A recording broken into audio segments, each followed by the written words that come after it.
Good day, everyone, and welcome to the Bidvest interim results presentation FY 2026. All attendees will be in listen-only mode. There will be an opportunity to ask questions when prompted. If you should need assistance during the call, please signal an operator by keying in star and then 0. Please note that this event is being recorded. I would now hand you over to Corporate Affairs Executive, Ilse Roux. Please go ahead, ma'am. Thank you, Judith. Good morning and good afternoon, everyone. Good morning and good afternoon, everyone. My name is Ilse Roux, the Corporate Affairs Executive, and I have the pleasure of welcoming you to this call today. Thank you for your interest in Bidvest. These results reflect resilience and our focus on operational excellence and cash generation. As is customary, Pumi Madisa, Group CEO, will make some high-level remarks before Mark Steyn, our Group CFO, delves deeper into these income numbers. Pumi will then follow with a detailed review of each division's performance and close with a reflection of progress against our priorities and the outlook. There will be an opportunity to ask questions at the end of the session. Without further delay, I hand over to Pumi. Thank you. Thank you very much, Ilse, and good morning or good afternoon, depending which part of the world you're joining us from. Thank you for joining us this morning. We are very pleased to present a resilient set of results for the first half year. Reflecting on progress made since the unbundling of Bidcorp in 2016, it's really pleasing to note the portfolio realignment and the extent to which we have rebuilt our international footprint. Our 130,000 employees are located in 14 countries across approximately 750 branch locations. Our client base remains extremely diversified with about 1 million customers across the group. We serve multiple industries and all geographies with limited concentration risk. 27% of our revenue is generated offshore, and of the 25% of our profits that are earned offshore, 55% are from our global hygiene operations. We're proud of the above progress and remain focused on generating sustainable profit growth and returns. In the period under review, we increased revenue by 4% and profitability by 7%. Free cash generation is a highlight of the results. We optimized our debt profile, and Mark will elaborate on this in his presentation. We closed out the remaining acquisitions in the pipeline, with the large one being Aquatico, a water testing business in South Africa. Our M&A pipeline is now materially depleted, with very small transactions to be finalized in the second half. Adcock has been successfully delisted, with synergies being explored. We're nearing closeout timelines for finalization of our terminal operator agreement. And lastly, as communicated in the recent SENS announcement, the Bidvest Bank transaction with Axis Bank PLC has terminated due to Axis Bank being unable to secure the required approvals within the long stop date. Our sale process has already been restarted, and we're confident that we'll be able to accelerate timelines. Moving to the operational overview, group revenue at 67 billion is up 4%, with Services International, Services South Africa, and Automotive delivering strong revenue growth. The gross margin increased 43 basis points to 28.1% due to an improved sales mix, lower disbursements in our clearing and forwarding operations, and improved factory recoveries. Operating expenses were well managed, increasing 3.4% and only 1.2% excluding acquisitions. Trading profits increased by 7% to 6.7 billion, with all divisions making a positive contribution. Our trading margin expanded from 9.8 to 10.1%, reflecting margin improvement in 5 of the 6 divisions. As indicated earlier, the highlight of the results is our cash generated by operations, which is up 36%, and free cash, which is 2 billion rand higher than prior year. Our balance sheet remains strong, and our gearing levels remain unchanged from the June year end at 2.2 times net debt to EBITDA. ROFE at 37.6% compares to 37.9% in the prior year, and ROIC at 13.4% compares to 14.4%. We recognize that returns have tapered due to capital deployed over multiple financial years whilst we were rebuilding our international footprint. We are comfortable with the size and scale of the offshore operations and are now focusing on improving group returns. We have a clear plan, and we'll detail this later in the presentation. Our overall result is HEPS at 5.1% and normalized HEPS at 5.3%. In line with our dividend policy of 2 to 2.5 times cover, the group declared an interim dividend of 495 cents per share, up 5.3% on the prior year. And then just giving an update on our hygiene story, we remain focused on building an international hygiene services business with our hygiene footprint now spanning across 11 countries, where we occupy number 1 position in 8 of those countries. Structural drivers such as urbanization and growing health and wellness awareness remain intact and will continue to support future growth. As indicated earlier, 55% of profits in Services International are from our hygiene operations, and this compares to 50% in the prior year. Hygiene profit growth in the first half has been strong, up 20%, while profit margins have accelerated from the industry norm of around 15% to 18.2%. We remain confident in our ability to take a leading position in the hygiene listed space in the near future. And now I'd like to hand over to Mark for the financial overview. Thank you, Mpumi. Good morning, good afternoon, everyone. Just some quick introductory comments before we dive into the detail. The first half saw a resilient and strategically disciplined performance, with revenue growth, improved gross and operating margins, and good cash generation. And all this despite mixed macroeconomic conditions and some sector-specific challenges. That said, it's very pleasing, though, to see some South African tailwinds start to come through. It has come off the FATF grey list, and S&P have upgraded our sovereign rating. The interest rate cuts are starting to have a meaningful impact, especially in the automotive and property sectors. The energy and logistics sectors are being supported with meaningful government spend on infrastructure, which is evident in both. We are seeing rand strength against a broad basket of hard currencies, and while this may be earnings negative in the short term, the stable rand is good for the country in the longer run. And finally, it's encouraging to see that the SA budget was a bit more expansionary than in previous years, which will hopefully support medium-term growth. In terms of our divisions, they've all shown growth in the half, especially Services SA and Commercial Products perform very well. Our hygiene services, both locally and offshore, continue to show robust growth. Freight was able to turn around a soft top-line result with good margin and expense control, and similarly, branded products delivered strong margin management, cost control, and improved inventory management. The automotive division benefited from improved new vehicle volumes, although margins are under pressure following the large influx of lower-priced Chinese vehicles. And Adcock had a very strong result of what was a seasonally low base. Generally, while the consumer remains under pressure, we're starting to see pockets of improvement. Our cost control was excellent, as evidenced by the improvements in both our gross and net margins. The cash performance was very pleasing, with good operating cash generation and a significantly reduced seasonal absorption of working capital. Our cash conversion and free cash flow generation was also very solid. Strategically, it's been a very good period, and as promised, much work has been done on the funding structures. We successfully completed our second Eurobond issuance for a $500 million 7-year bond. You'll recall the first one was 5 years. The bond priced at a spread of just 40 bips above the SA sovereign curve at the time, which was a very pleasing outcome. These funds were used to part redeem the existing Eurobond and also pay down a portion of the offshore RCF. We also issued a new £130 million 5-year term facility, which was entered into at very favourable rates, which was used to further repay the RCF. Domestically in South Africa, we successfully issued 3, 5 and 7-year bonds, the value of 2.3 billion.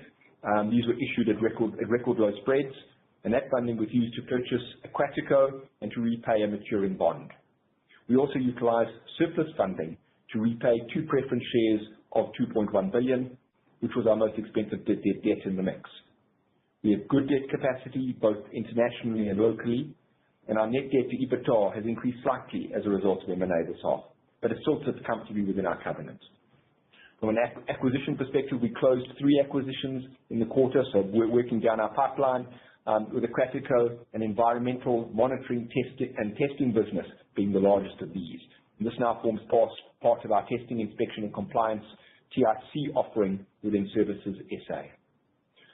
As probably mentioned already, the disposal of Bidvest Bank continues. Despite the expiration of the sale agreement with Access Bank, a new process has commenced. In terms of Bidvest Life, we have signed an SBA, which has been concluded, and we await regulatory approval for that. Both these 2 entities continue to be disclosed as discontinued operations. And then finally, Adcock Ingram, the scheme of arrangement was approved by shareholders in October 25 and has been finalised. Adcock has now been delisted with just two shareholders, and Bidvest remains the majority shareholder with substantially the same shareholding. With this as a backdrop, let's look at now the more detailed results. From a revenue perspective, revenue up 3.7% to 66.7 billion, was supported by good acquisitive growth. We've seen good growth in the revenue terms across the mix, and specifically in Services SA and International, which was supported by acquisitions. Only 2 divisions, Branded Products and Freight, saw top-line contraction, and both responded well with very positive operating leverage to ensure profit growth. The low GDP growth that is present in most of our jurisdictions is leading to competitive and price-sensitive demand. And I guess to some extent this is also exacerbated by slower customer decision-making, and these have all put pressure on revenue levels. It will unpack the divisional results in a bit more detail later in the presentation. In terms of gross income, our gross profit is up 5.3% with a 43 basis improvement in the margin to 28.1%.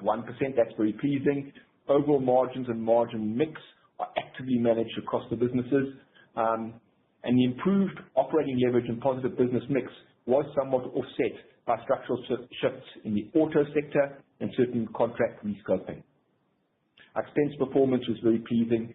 Operating expenses up 3.4% in total, with organic expense increases of 1.2%. In certain of the services businesses, we are seeing wage inflation in excess of CPI, which is impacting margins.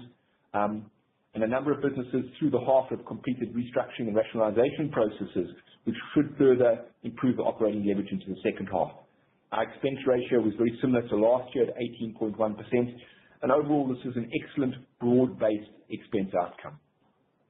Trading profit is up 6.9% to 6.7 billion. Very pleased with that, and with an almost equal contribution from organic and acquisitive growth. Services SA and Services International produced excellent results. Commercial products and branded products produced good results as trading pressures, particularly on margins, persist. Freight overcame a soft revenue line as disbursement levels fell with good margin mix and excellent expense control. Automotive was stable, supported by a good insurance result and higher new car volumes, but retail margins are being materially impacted by the influx of cheaper Chinese vehicles. And Adcock had a very pleasing result, up 20%, albeit of a slightly lower prior year base. Our effective tax rate at 26.7% is unchanged from last year. And finally, our acquisition costs are pleasingly down 5.7% due to lower M&A activity in the half. The bulk of these costs that we did incur relates to the Adcock delisting and the Cratico acquisition. We expect these costs to lower significantly in the second half.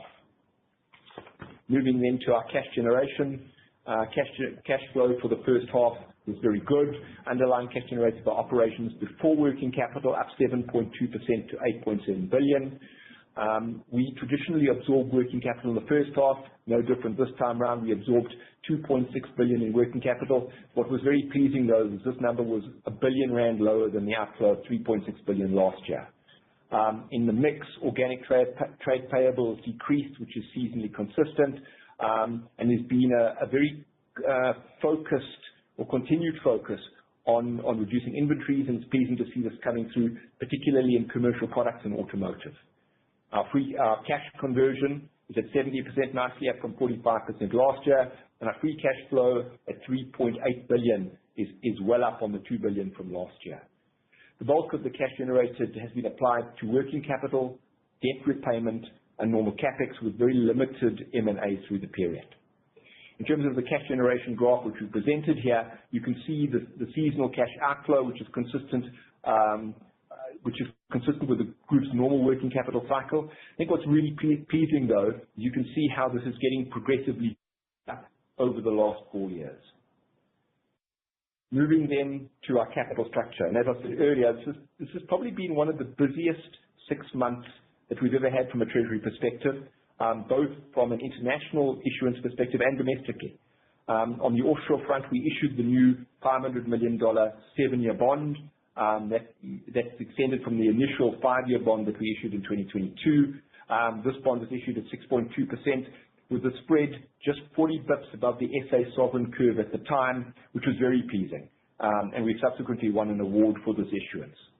The funding was used to settle a tender offer on the 2026 Eurobond for $292 million, with a balance of $186 million due in September this year, and that will be settled from the RCF. We also raised offshore a £130 million term facility at 5.6%, which was used to further pay down the RCF.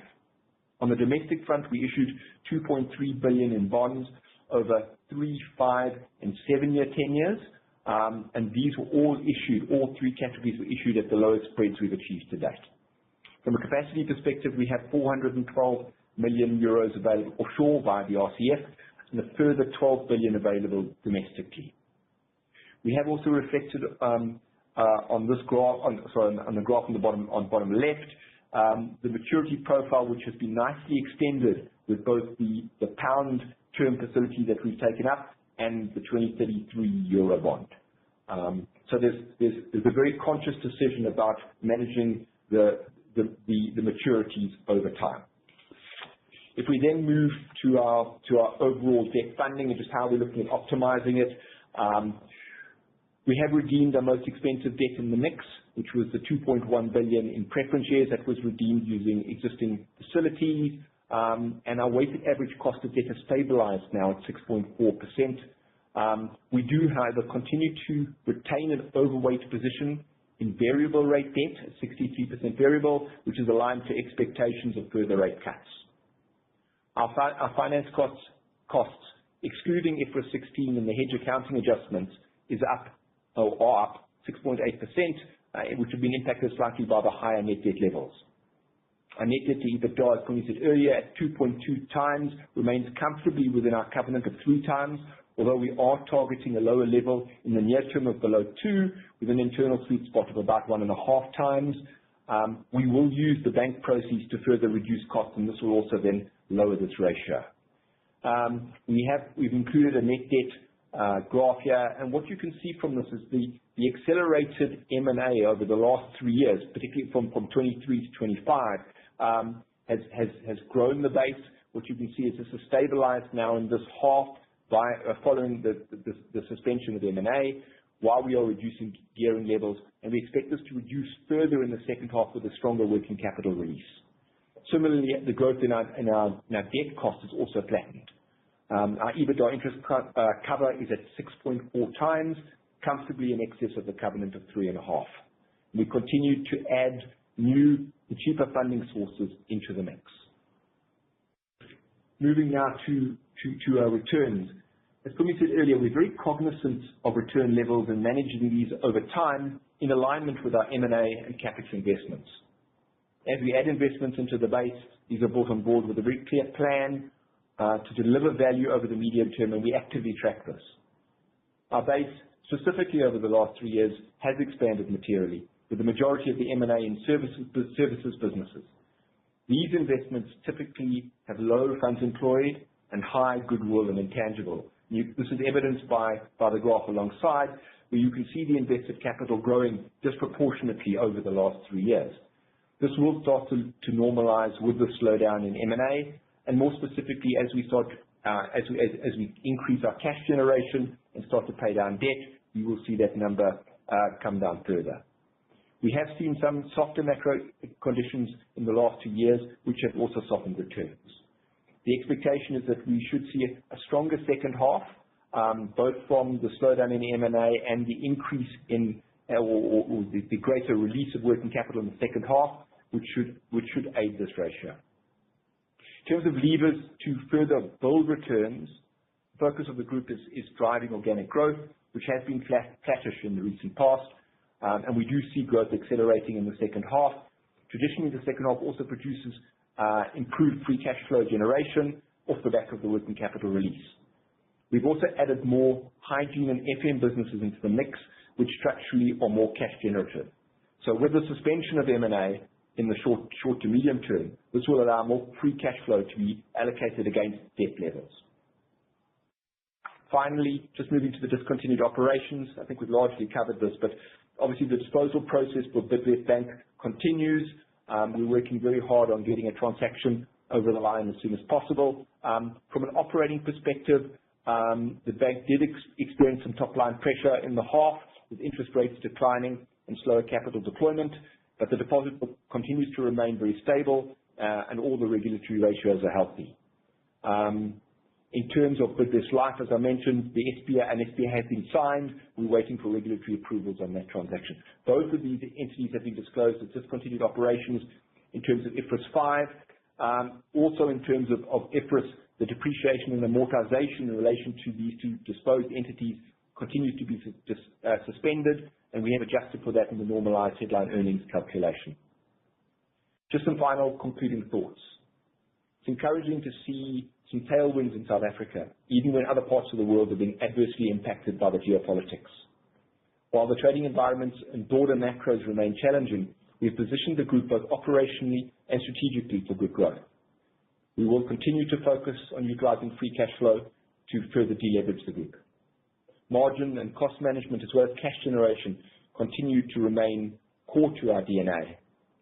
And our international expansion, specifically into hygiene services, is gaining proper momentum and making us a force to be reckoned with. Thank you. Thank you very much, Mark. Nice ending.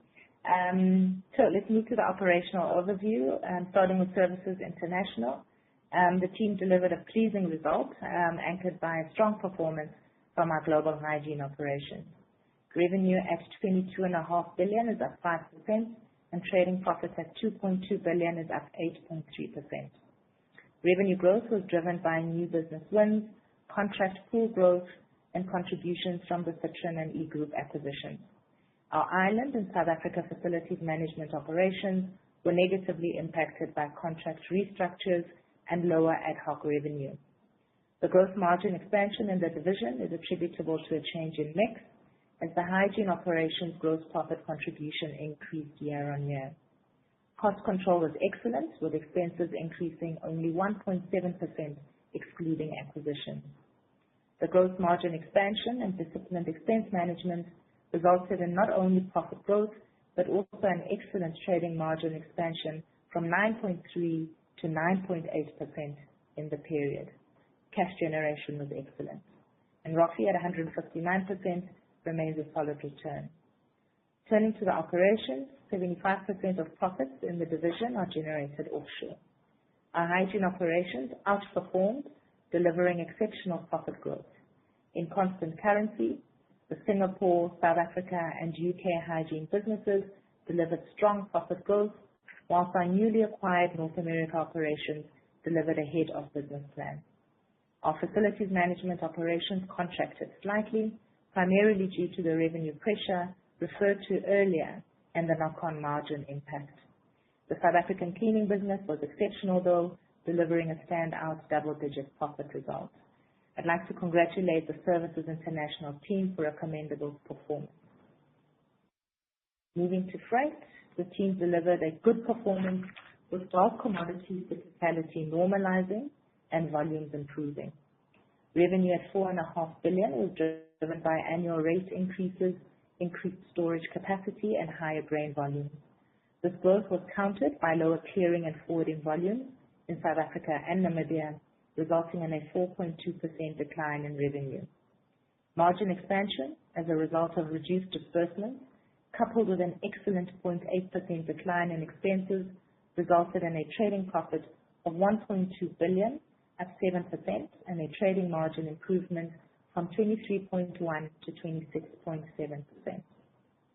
Due to changes in working capital and growth CapEx deployed in our bulk liquid terminal, ROFE declined to 40% from 46% in the prior year. Looking at the operational results, our bulk grain volumes increased 7% due to higher maize, rice, and wheat volumes, resulting in an exceptional profit increase in this bulk grain terminal. Our bulk liquid operations delivered a good performance, driven by annual rate escalation, higher tank rental, and an 8% volume increase that was supported by improved capacity from the new fuel tanks in Richards Bay commissioned in May 2025. The 2% volume decline in our bulk mineral terminal was countered by annual rate increases and a strong increase in chrome volumes, resulting in good profit growth. Our multi-purpose terminal delivered a phenomenal result as the volumes of chrome ore exports handled doubled in volume. As indicated earlier, we experienced volume declines in our clearing and forwarding operations in South Africa and Namibia. The volume and margin pressure in these operations is due to lower volumes from key large clients, rate reductions in an effort to retain contracts, and reduced oil and gas activity in Namibia. Our Mozambique operations, whilst having delivered an improved result, remain constrained by lower volumes and margin pressure.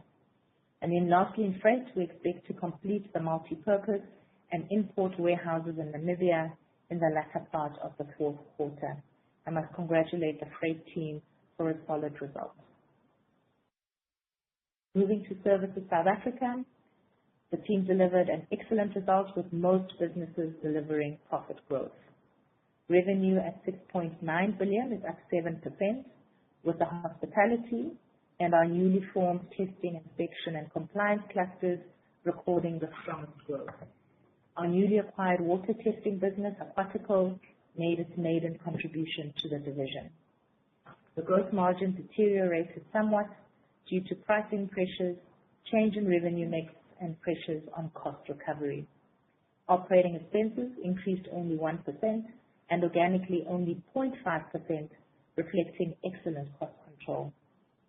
Trading profit at 793 million is up 10%, and the trading margin expanded from 11.2% to 11.5%.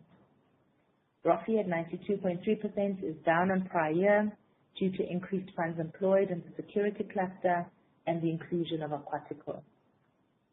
On the operational side, the hospitality and catering cluster delivered phenomenal growth, driven by an extraordinary performance from the lounges as passenger volumes reached record levels. The security cluster was slightly down, and due to pricing pressures and the loss of high margin work, the security cluster was slightly down due to pricing pressure and the loss of high margin work. Outside of this contraction, growth and solid performances were reported by the cargo, warehouse management, tracking and payment technology businesses. Our travel cluster experienced contraction in corporate travel volumes, whilst inbound travel volumes remained strong with a robust forward order book. The allied cluster was down on prior year due to operational and margin challenges in the laundry and amenities businesses. Notwithstanding weather patterns that negatively impacted volumes, good recurring revenue in the water business and contractual sales in indoor and outdoor plants was reported. And lastly, in Services SA, our testing, inspection and compliance cluster, which now comprises WeCheck and Aquatico, delivered a phenomenal profit result, driven by solid revenue growth and record samples processed. And I must congratulate this team again for an excellent set of results. Moving to branded products, the team delivered a solid result with 3 of the 4 clusters up on prior year. Revenue at 6.9 billion was down 1.6% due to reduced and delayed spend from large government clients, increased competition from lower priced imports, and orders in the prior year that did not repeat in the period also impacted revenue. The gross margin improved impressively by 50 basis points to 29.8%, driven by a stronger product mix, production efficiencies, and good management of direct costs. Similarly, operating expenses were exceptionally well managed, declining 1.8%.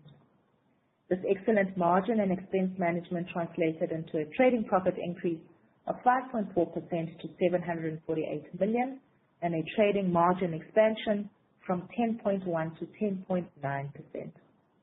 ROFE reduced to 37.3% due to increased investment in working capital. Looking at the operational performance, the office products cluster delivered a good result, driven by superb growth in the furniture sector as this business continues to differentiate its product offering. Notwithstanding sales pressure, the office automation business grew profits off a high base. The data print and packaging cluster delivered a good result, driven by resilient demand, improved sales mix, factory efficiencies, and outstanding expense control. The consumer products cluster contracted year-on-year as sales increases in appliances were offset by materially lower sales in our TV and satellite accessories business. The knock-on margin impact due to mix and higher rebates reduced profitability in the consumer cluster. And lastly, the office and leisure cluster delivered a strong profit growth, driven by a good performance from our luggage business, and a contribution from the outdoor cookware and accessories business. Margin and expense management was excellent in this cluster. I'd like to congratulate the team for a robust set of results. Moving to commercial products, the division reported an admirable result, reflecting a good turnaround in performance. Revenue at 8.6 billion is up 2.5%, reflecting a slow uptick in some markets and thankfully stabilization in renewable sales. The gross margin increased slightly to 28.9%, and operating expenses increased below inflation by 2.7%. Strong operating leverage translated a 2.5% revenue growth into a 9.7% increase in trading profit to 594 million. The trading margin also improved to 7% compared to 6.5% in the prior year. Whilst ROFE declined to 17.7%, there is a notable improvement in returns from the 16% reported at June year-end. The significant reduction in inventory resulted in excellent cash generation. Operationally, pedestrian revenue growth in the electrical cluster was offset by excellent margin and expense control. 4 new Voltex stores were opened in the period, and renewable sales have stabilized above prior year's volumes. Our plumbing and related products business continues to outperform as volumes and trade sales increased and 3 new stores were opened. Pressure was, however, felt across the packaging, pie franchise, warehousing, and DIY and tools businesses due to declines in revenue and margin compression as industrial and manufacturing activity remains muted. Lastly, the workwear, industrial catering, and leisure businesses delivered excellent results as volumes remained robust in certain markets and margins expanded and costs were also well controlled. I must congratulate this team for a very strong set of results. Our last division, automotive, delivered profit growth amidst an extremely price competitive and evolving retail market. Revenue at 14.8 billion is up 7%, supported by a 15% increase in new vehicle sales.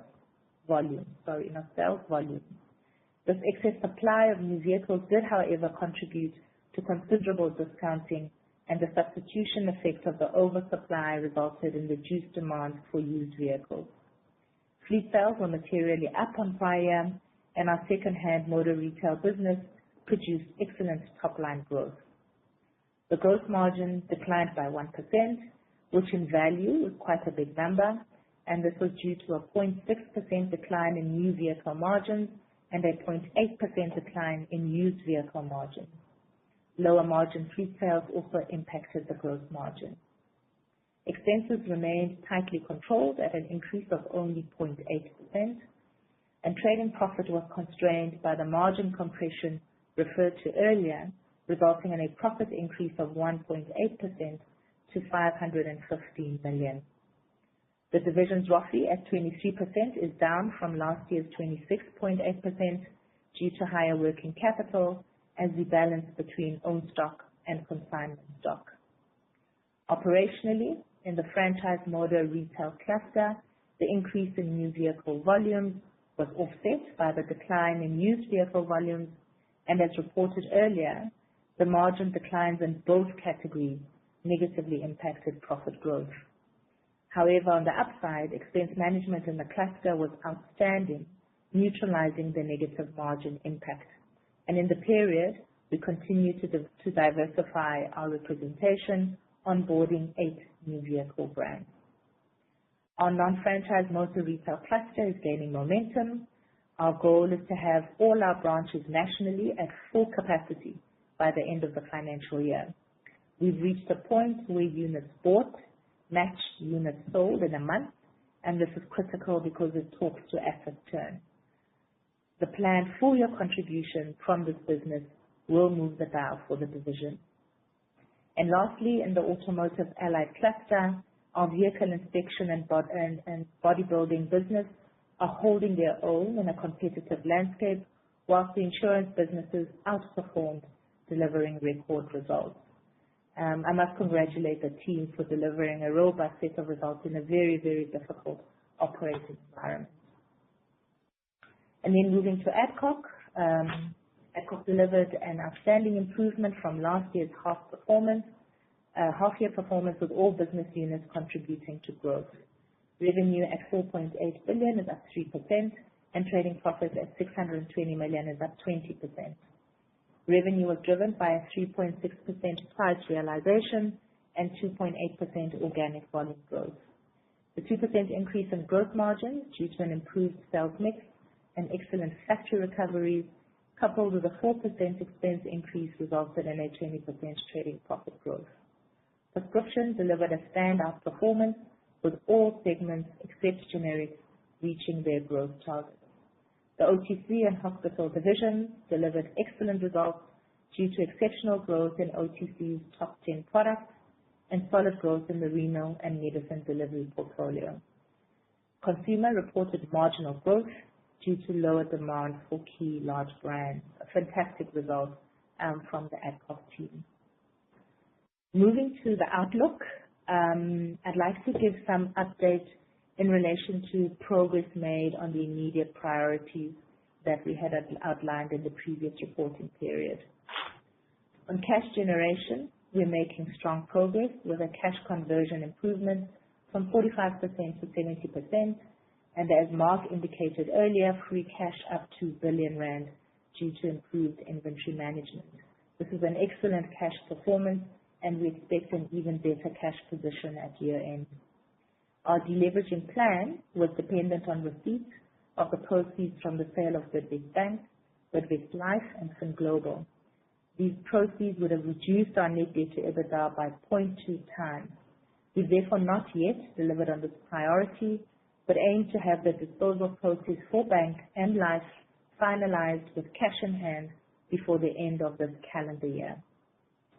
Securing the longevity of our freight operations is a key priority, and as indicated earlier, we are nearing close-out dates for contract finalization. Negotiations have progressed materially, and our confidence in successfully finalizing these contracts is demonstrated in the approval of 2 growth CapEx valued at 550 million, which of course are subject to signed terminal operator agreements. And lastly, extracting value from the recently concluded acquisitions remains paramount. The UK hygiene integration is complete, and the combined business is delivering ahead of expectation. A lot of time has been spent understanding the North American market, and required strategy adjustments have been made to align to local nuances. We will be expanding our North America footprint with the opening of our first branch in New York in the fourth quarter of the current financial year. Procurement synergies are yet to be realized in the North America operations, as we are currently cycling through existing stock. Our automotive diversification strategy is gaining momentum, with cross-selling and collaboration across the various clusters taking shape, and contributing to profitability. And the last update is our testing, inspection, and compliance cluster is a strong new growth platform, and the two businesses in that cluster are formulating tactical joint go-to-market strategies. On our last slide in the outlook, we have our eyes set on three priorities. Firstly, accelerating organic growth. Secondly, improving cash generation. And lastly, as Mark elaborated in his presentation, improving returns. Starting with organic growth, in South Africa, we're seeing green shoots in the hospitality sector, inbound tourism, and the testing, inspection, and compliance sector, where we have now more than doubled our scale and service offering. We are seeing an increase in large power-related projects as Eskom's focus on service delivery gains momentum, and the export bulk mineral sector remains robust, obviously driven by commodity prices. Various synergies across clusters and across divisions will be explored, and these will contribute to incremental growth. Below 1.5% SCP increase in pharmaceuticals will taper growth momentum in that operation. Offshore, we expect a continued strong performance from all hygiene businesses as contract pool growth continues and synergies and sourcing optimization matures. Whilst new contracts will be mobilized in the second half in our facilities management businesses, we do expect full year growth to be moderated somewhat due to the late start of new contracts and margin pressure explained earlier. Acquisitions concluded locally and offshore will also annualize. On cash generation, both Mark and I have already said a lot. The first half cash result was good, and as is customary, we expect an even stronger cash performance by year end. The investment in acquisitions over the past years has, as expected, placed pressure on returns. Scaling our facilities and hygiene operations outside of South Africa through acquisitions was a clear strategy, and we've delivered on that. We will now take time to rebuild our return profile as returns have tapered due to cumulative capital investment. Lastly, our focus on delivering a good performance goes hand in hand with our focus on contributing to building sustainable communities. We're making good progress with our new 2030 sustainability framework, ensuring that our focus on people, purpose, and performance is well integrated. This framework has been aligned with senior and executive management incentive KPIs to ensure that our financial and sustainability aspirations are fully reflected in remuneration. A comprehensive sustainability update will be provided at year end.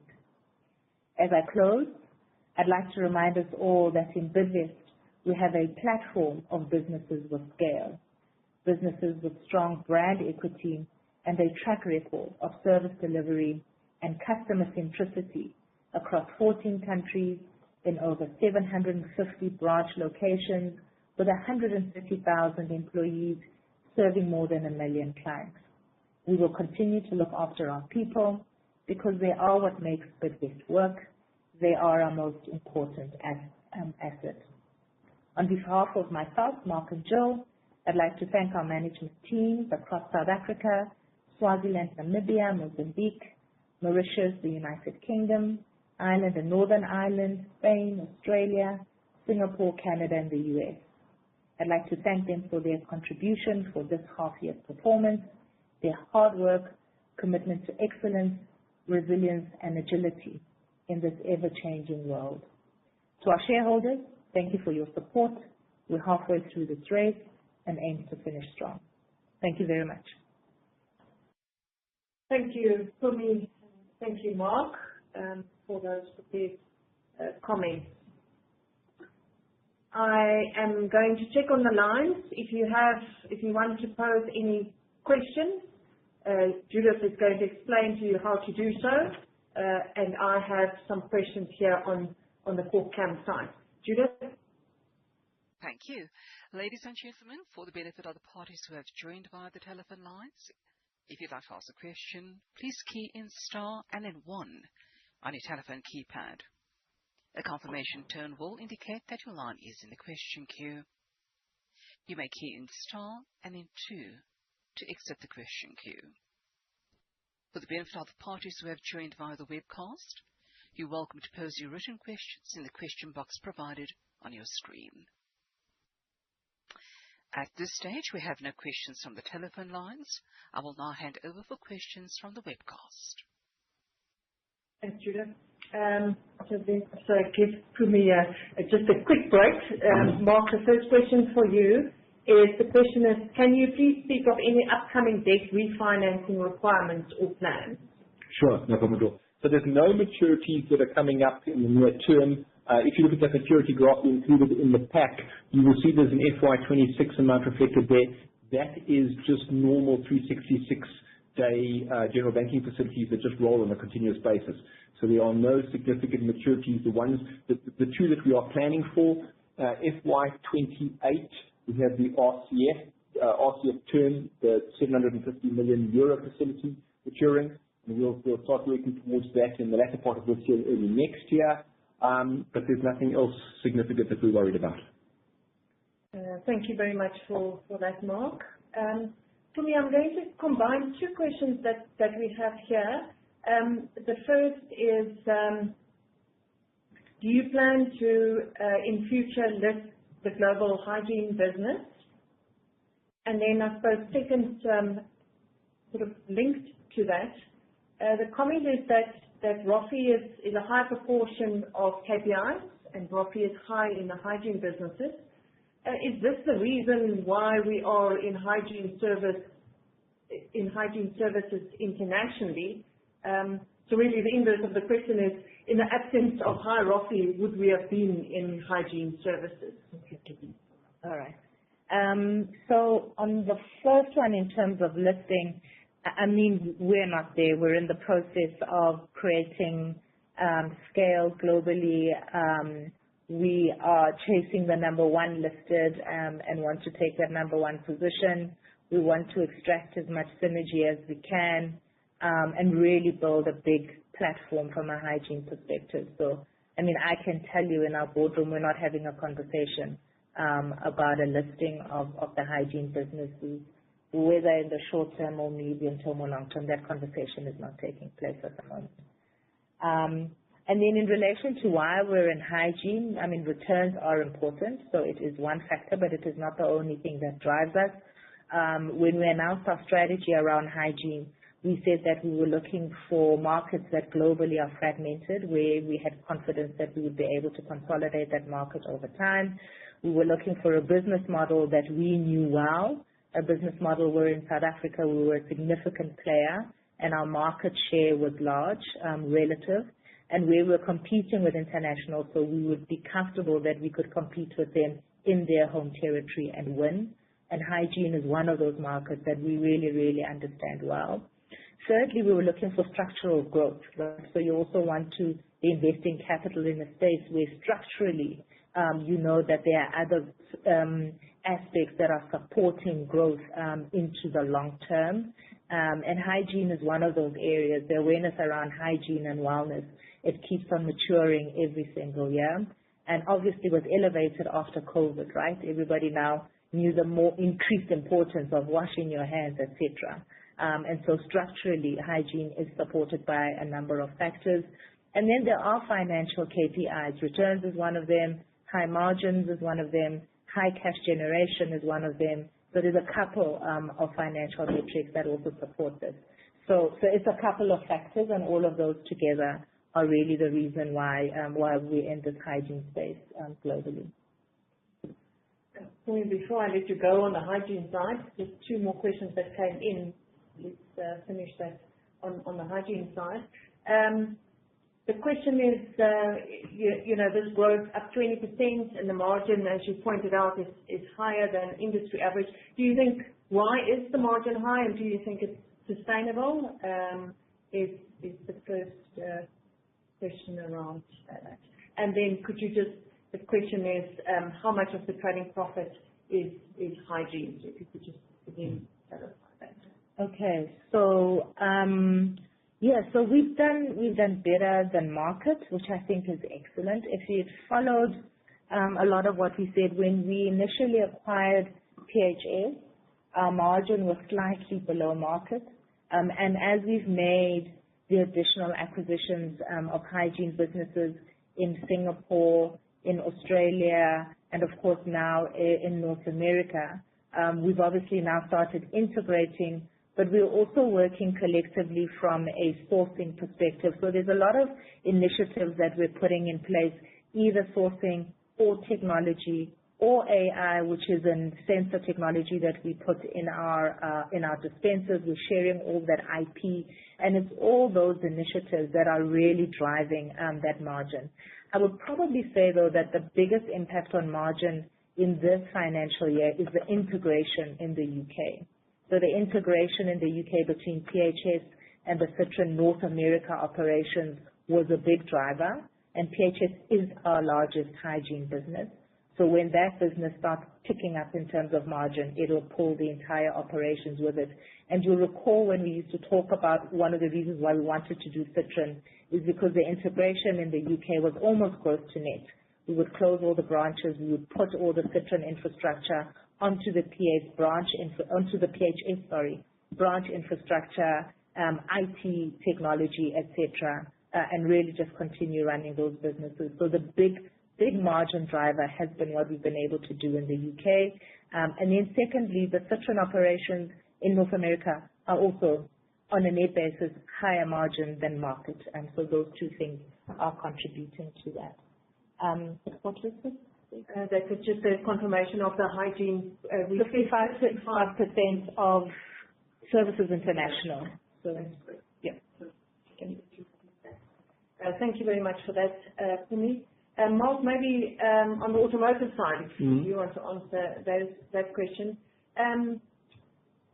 The investor notes that a material contract lost in the recently acquired DECRA, and the question was, did we identify that element during the DD?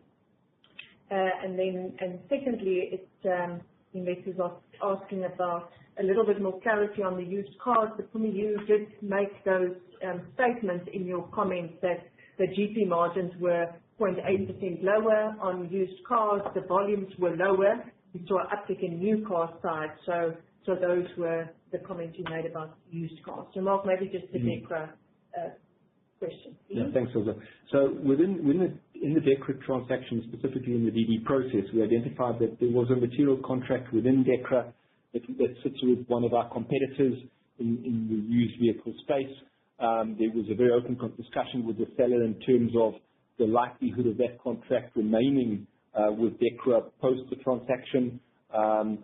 Between us, we landed that there was reasonability that the contract would stay in place for a period of time. We priced the purchase consideration accordingly. As it subsequently turned out, we had that contract a little bit longer than what we anticipated, but it obviously has subsequently gone. But yes, it was appropriately priced in the DD process. Thank you very much for that. Then maybe again, sort of combining two same vein type of questions here. This is asking for an update on the services operations in Australia and Far East. So it's Singapore, because that's the only place that we have some operations, and the reversal of work from home trends globally. Yeah. So, our services operations in Australia is made up of quite a large cleaning business. You'll recall that we acquired BIC initially, and then shortly after that acquired Consolidated, and that doubled our footprint within the cleaning space. And then we acquired a small hygiene business called Pure Hygiene, so we've got a hygiene offering, and then we've also acquired E-Group, which is a security business. So we have an FM business with 3 service lines: cleaning, security, and hygiene, and all of that, call it integrated into one business, and that's what we're doing in Australia. From a Asia perspective, that would be rental hygiene services. So we're number 1 in Singapore. That's our only Asia footprint through rental hygiene services. And then we added Clean Bio, which is a very, very small business that's just recently been integrated into RHA. Thank you very much for that, Pumi. Then maybe a question, what is the view around the bank disposal price now that the offer from Axis Bank is terminated? Yeah, I mean, we're still going to run a process. I'm like so loath to give a view in case, people who are in the process will hear this. I'm trying to find the right word. So the price that we had on the table is a price from 2 years ago and was a 20% premium to NAV. And obviously based on the performance of the bank at that point in time, which was better than where we are now, there has been a drag on performance over the past 2 years. And unfortunately, the length that the sale process is taking is also part of the reason that's putting pressure on performance. So I guess it's fair to say that we're probably unlikely to land where we landed with Axis Bank. I think that was a rich number. But we certainly are going to push to get the best price that we can and just optimize it as best as we can. We've got a plan to repay debt, right? We know what that number needs to be. So clearly we're back solving to a number, and we're going to negotiate hard to get there because we're also solving for something else on the other side. Thank you for that. Okay. Yeah. Mark, and then just one question, sir, is you mentioned in passing the organic acquisitive split on trading profit, and investor asked what would that sort of be on a revenue line? Yes. So the gross revenue up 3.7%, organic was 2.1%, and acquisitive 1.6%. Yes, that was a very specific answer that must sustain David. Thank you very much for that, Mark. Judith, any questions on the telephone lines? Thank you. At this stage, no questions on the telephone lines.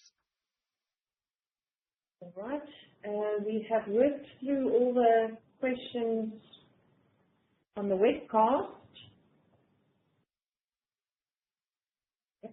Have pressed refresh, and there's nothing else that came through. So I suppose that leaves us to say thank you very much for your time this afternoon, this morning. We appreciate it, and you know where to find us for any further questions that you might have. Thanks, Pumi, Mark, and Joe. Thank you very much. Thanks, Cheers. Bye. Bye-bye. Thank you all. Ladies and gentlemen, that concludes today's event.